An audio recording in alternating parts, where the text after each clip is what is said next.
Hey guys, Adam Rose, President and Senior Loan Officer of Western Ohio Mortgage here in Sydney, Ohio. Today is another episode of the Mortgage Guy podcast, and I kind of want to discuss housing crash, right? That could pop up in trending if you're searching for it. If I'm going to talk about this here today. So the reason I want to discuss a little bit is because everything that's going on in the world, there's still a lot of talk about. I need to wait. I need rates to drop. I need prices to drop. There's housing crash coming. There's a bubble. All this fun jazz, right? Which we've talked about it in the past, right? Done it a couple of times. So the question is, should you, as a home buyer, wait for a housing crash?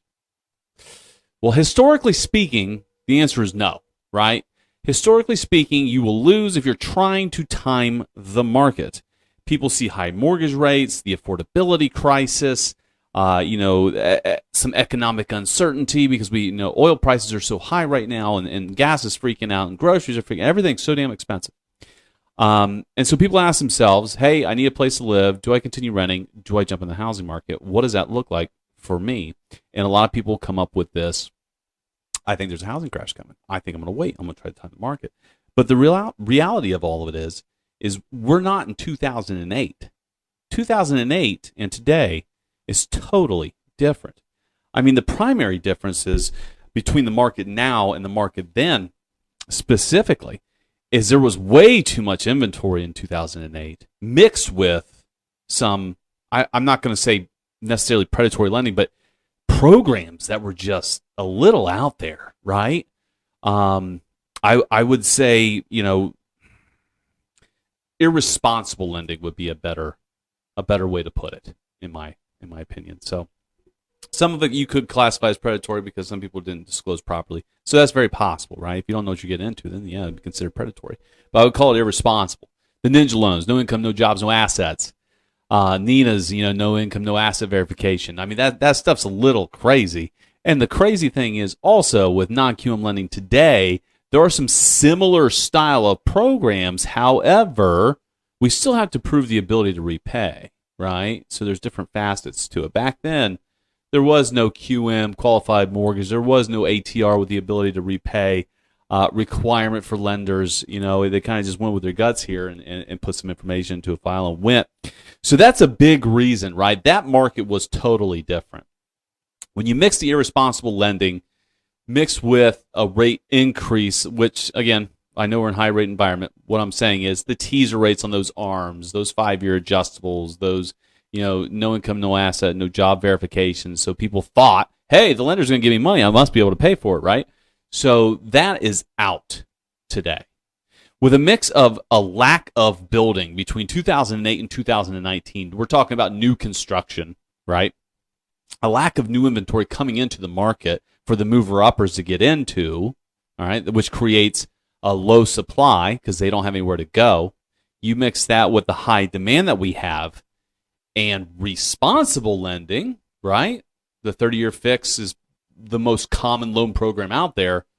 We don't see necessarily a crash coming, right? You can call it a bubble all you want, and I'm sure there's going to be people on here arguing with me, hey, there is a bubble, this is why, and that's fine. That's fine. It's speculative. Everything's speculative, right? But the reason I say that is because we still have an inventory issue. Even though the spring market hit, inventory went up a little bit. In regards to the supply and demand issue that we have, it's still way off kilter here, right? It just is. The supply is way too low compared to the demand and the amount of people that are trying to buy and get into the housing market. But that supply and demand issue is truly the reason behind a non-crash occurring, you could say, right?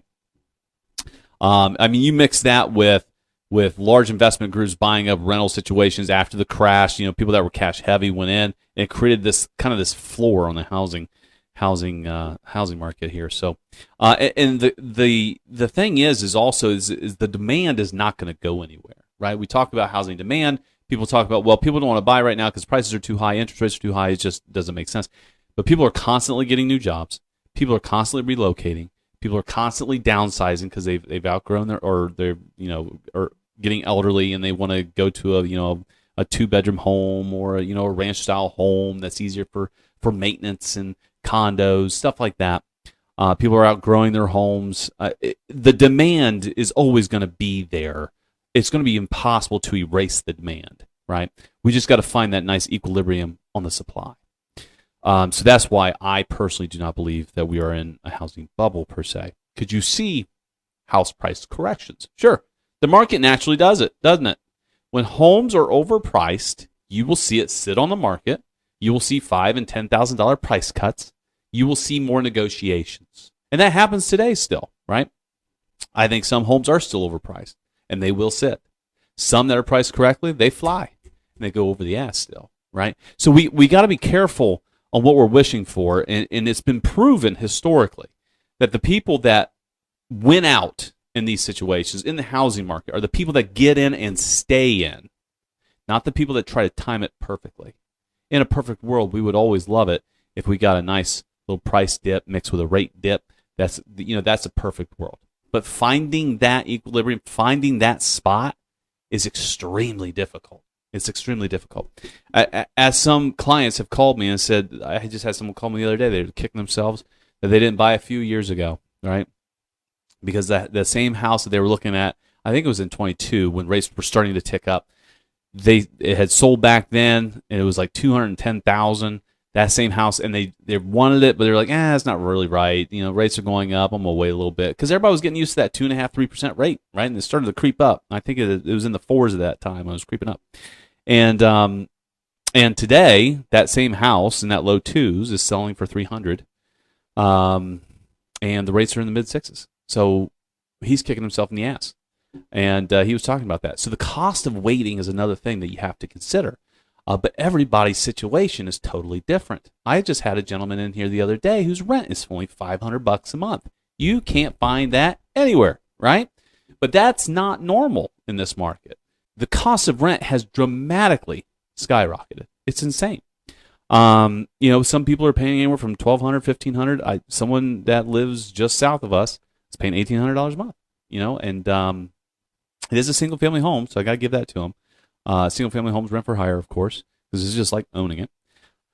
But yeah, so that's my opinion. That's why I just don't see this housing crash coming. So if you are on the fence, this video may not have helped you get over it, right? And it may not even be convincing. This is just my 2 cents on where I sit when I look at the housing market, what's going on in it, and what people say here and there, and snide comments, and some are factual based, some are just opinion based, some are just emotionally based, and this is just what I see. I'm in it every day. I'm looking at the market, what's going on, where are price points going, how long is our homes taking to sell, and again, I am micro focused. That's another thing that we have to look at here. You have to look at your specific market, right? I'm in Sydney. We are a big blue-collar community, okay? Per capita, in regards to the population size of this county, we're one of the biggest employers in the state of Ohio per capita based off of our size. That's crazy. Our manufacturing facilities are always quite strong in the labor market. It's quite resilient, okay? You don't see as much swing in our housing market as you may see in other places. In the Californias, the New Yorks, the Floridas, some of the larger markets see bigger swings. So when you hear this, you hear news in general across the nation about housing markets.